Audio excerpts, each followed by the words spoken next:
In this video, we are going to go through products. Let's start with 2a, open bracket, a minus 1, minus 3, open bracket, a squared minus 1. What can we notice? You've got a minus 1 in the bracket, on the first bracket, and you've got a squared minus 1 in the second bracket. Surely there's something that we can do, in terms of grouping perhaps, or alternatively we can multiply in. So we've got 2a times a gives you 2a squared. Then we do 2a times minus 1, that will give you 2a with a negative sign in front because there's a negative sign in front of the 1. You then have minus 3, so you take the entire term, the 3 and the minus in front of it, and you multiply it into a squared and minus 1.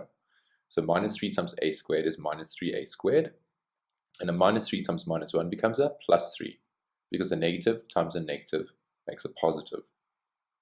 You then group and cancel your like terms.